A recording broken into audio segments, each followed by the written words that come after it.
পরম প্রেমময় যুগপুরুষোত্তম শ্রী শ্রী ঠাকুর অনুকূল চন্দ্রের রাতুল রাঙা চরণে জানালাম আমার শত কোটি দণ্ডবৎ প্রণাম। আমার ভক্তপ্রাণ দাদা, ভাই, বোন, মা সকলকে জানালাম জয় গুরু। আশা করব ঠাকুরের কৃপায় আপনারা সকলে ভালো আছেন, সুস্থ আছেন, আনন্দে আছেন। ক্ষমতায় নয়, সাফল্য লুকিয়ে আছে আমাদের চরিত্রে, আমাদের কর্মে এবং অন্যের প্রতি আমাদের ব্যবহারে।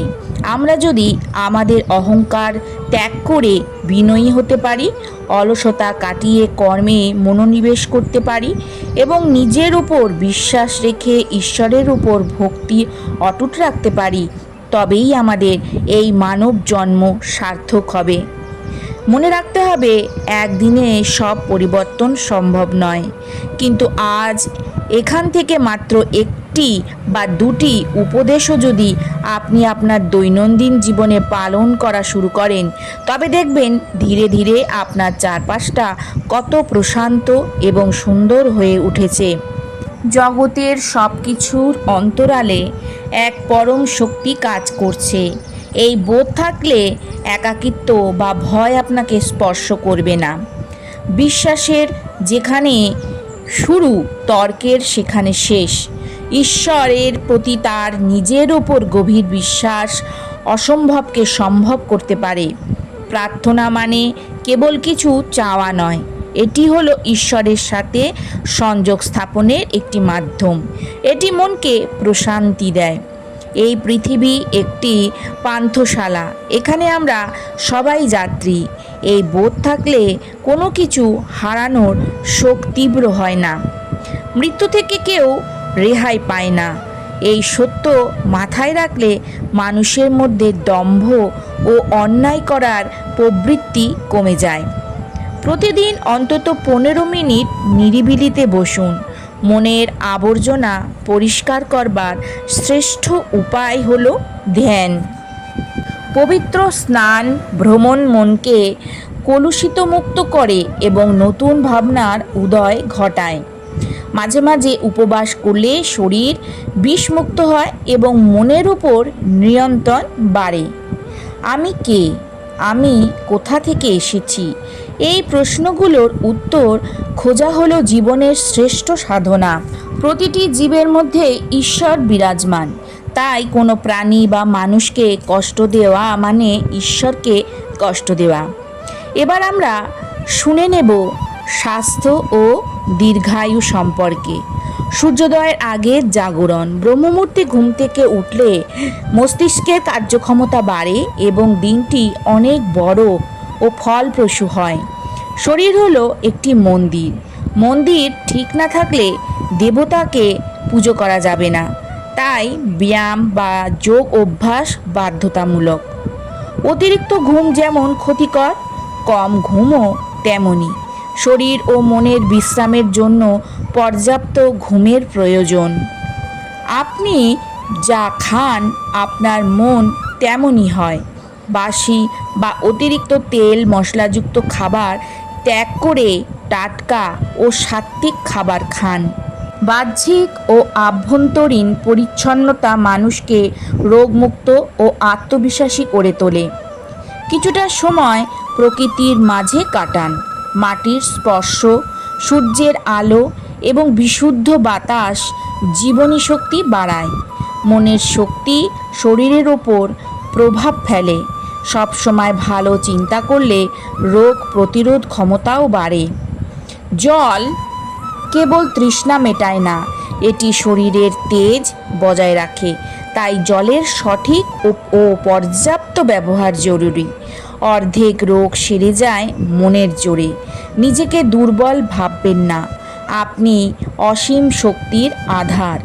নেশা মানুষের বিচার বুদ্ধি কেড়ে নেয় এবং শরীরকে অকাল জরাজীর্ণ করে। এবার আমরা শুনে নেব নির্ভীকতা সম্পর্কে। আপনি যদি সঠিক হন তবে কাউকে ভয় পাওয়ার প্রয়োজন নেই। ভয় মানুষের সৃজনশীলতাকে মেরে ফেলে। বেশি কথা বললে মানুষ তার গুরুত্ব হারায়। কম কথা বলুন এবং যা বলবেন তা যুক্তি দিয়ে প্রমাণ করুন। একবার কোনো ভালো কাজের সিদ্ধান্ত নিলে তা পূরণ না হওয়া পর্যন্ত হাল ছাড়বেন না। পদমর্যাদা বাড়লে ডালপালা নুইয়ে রাখা উচিত। বিনয়ী নেতাকে মানুষ হৃদয় দিয়ে ভালোবাসে। বিচারের সময় কোনো আত্মীয়তা বা শত্রুতা কাজ করা উচিত নয়। নিরপেক্ষতা ও নেতৃত্বের আসল পরীক্ষা। নিজের পরিকল্পনা সফল হওয়ার আগে কাউকে জানাবেন না। কাজের মাধ্যমে নিজের পরিচয় দিন। একা সব বোঝা সম্ভব নয়। অভিজ্ঞ ও জ্ঞানী ব্যক্তিদের পরামর্শ নিয়ে কাজ করলে বিপদের ঝুঁকি কমে যায়। যার হাতে ক্ষমতা আছে তার ধর্ম হলো দুর্বলকে রক্ষা করা, শোষণ করা নয়। নিজে যা মানেন না তা অন্যকে উপদেশ দেবেন না। নিজের আচরণ দিয়ে অন্যদের অনুপ্রাণিত করুন। নেতা মানে শাসক নয়, নেতা মানে সেবক। মানুষের সেবা করাই বড় রাজনীতি ও ধর্ম। দুশ্চিন্তা কোনো সমস্যার সমাধান করে না, বরং নতুন সমস্যা তৈরি করে। কর্মে মন দিলে দুশ্চিন্তা এমনিই পালায়। জীবন হলো যুদ্ধের ময়দান। সংকট দেখে ভয় পাবেন না, বরং একে আপনার সামর্থ্য প্রমাণের সুযোগ হিসাবে দেখুন। জগৎ আপনাকে তখনই সম্মান করবে যখন আপনি নিজেকে সম্মান করবেন। নিজের উপর বিশ্বাস হারাবেন না। ভুল করলে তা মাথা পেতে নিন। ভুল স্বীকার করলে মানুষ ছোট হয় না, বরং মনের জোর বাড়ে। মেঘের আড়ালে যেমন সূর্য থাকে, তেমনি প্রতিটি সমস্যার ভেতরেই সমাধানের বীজ লুকানো থাকে। সবসময় আশাবাদী থাকুন। পৃথিবীতে নানা মতের মানুষ থাকবে। সবার কথার ধৈর্য ধরে শোনার মতন মানসিক উদারতা তৈরি করুন। কেউ প্রশংসা করলে অহংকারী হবেন না, আবার কেউ নিন্দা করলে ভেঙে পড়বেন না। নিজের সত্যকে জানুন। একা থাকা মানেই খারাপ নয়। নিজের সাথে সময় কাটান, এতে নিজের শক্তি ও দুর্বলতাগুলো ভালোভাবে বোঝা যায়। একটি মিষ্টি হাসির অর্ধেক শত্রুতা মিটিয়ে দেয়। সবসময় প্রসন্ন থাকুন, আপনার চারপাশও আনন্দময় হয়ে উঠবে। জগৎ প্রতিনিয়ত বদলাচ্ছে। এই পরিবর্তনকে মেনে নেওয়াই হলো বুদ্ধিমানের কাজ। আপনি আজ যা করছেন ভবিষ্যতে তার ফল অবশ্যই পাবেন। প্রকৃতির বিচার থেকে কেউ পালাতে পারে না। গীতা ও পুরাণের মূল কথাই হলো দেহ মরে যায় কিন্তু আত্মা অমর, তাই মৃত্যুর ভয় অমূলক। সুখ চিরকাল থাকে না, দুঃখও নয়। চাকার মতন এরা ঘুরতে থাকে, তাই সুখে পাগল হওয়া আর দুঃখে ভেঙে পড়া উচিত নয়। বিদ্যা বা জ্ঞানই মানুষকে মুক্তি দেয়। অজ্ঞানতা হলো সব অনর্থের মূল। জাত পাত বা ধনী দরিদ্র ভেদাভেদ মানুষের তৈরি। ঈশ্বরের চোখে সবাই সমান। আপনি কত টাকা জমালেন তা দিয়ে মহত্ব মাপা হয় না।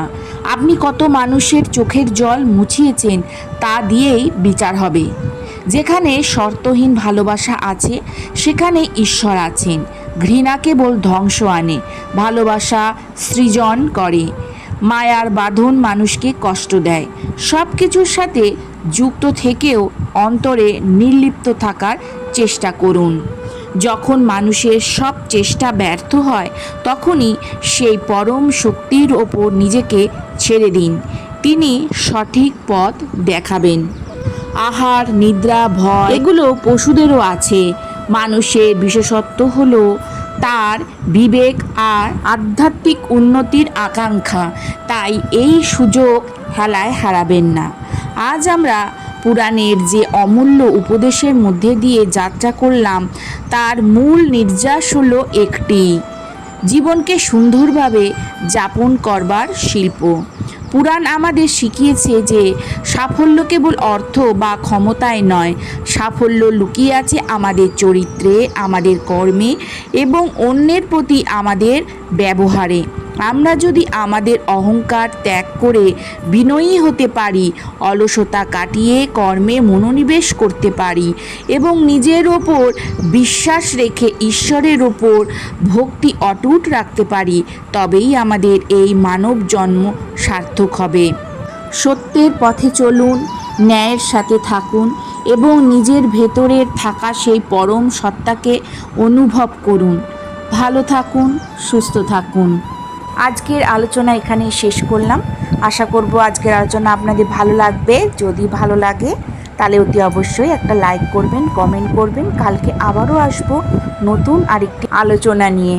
জয় গুরু, বন্দে পুরুষোত্তমম।